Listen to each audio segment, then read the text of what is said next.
So there is this trend I've noticed in modern media, and it's the whole thing with trauma. Apparently, for a character to seem interesting in most films, they need to have some kind of trauma or tragic backstory that is supposed to make us feel sorry for them, or it's supposed to make us relate to them. And I don't know, but to me, I just see characters like these as people who want nothing else but to be the victim, or the writer is purposely making them out to be the victim, whether they want to admit it or not.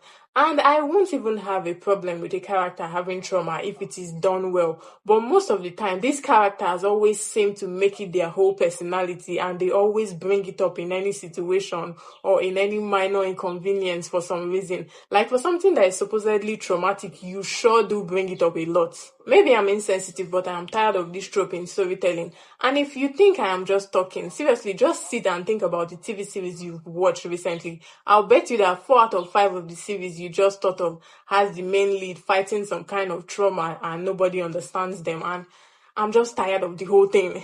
So I think this video is for the script writers. Is it impossible to write an interesting character that doesn't have some kind of trauma or tragic backstory? Or, no, let me rephrase that. Is it so hard to write a character that their whole personality throughout the film isn't based off of their trauma? Even if we are going to write a character with trauma, can we do it with sense? Because maybe it's impossible to write an interesting character without them having trauma. But if we are doing this, make the audience feel this trauma. Not that every 5 minutes we are getting bombarded with the main character's trauma.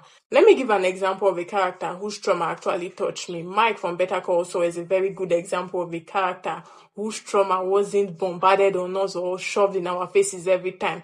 You remember that scene where Mike was talking about how he broke his son, how his action pushed his son into becoming a crooked cop? I felt it because Mike isn't usually a touchy-feely type of character. So when he finally trauma dumped, it meant something. He put me up on a pedestal, and I had to show him. I was down in the gutter with the rest of them. Broke my boy. I broke my boy. So what I'm trying to say is, even if we get a character who is dealing with trauma, they shouldn't bring it up every 5 seconds. If not, it just becomes a usual thing with them and the trauma loses its impact on the audience. I noticed too that this was the reason a lot of people had a problem with Katara in Avatar The Last Airbender. She was always bringing up her mother's death. Now I sound insensitive. But she was always bringing up her mother's death, and at the time I rewatched Avatar The Last Airbender, I thought it was just me. But then I found out that a lot of other people felt the same way too. And also,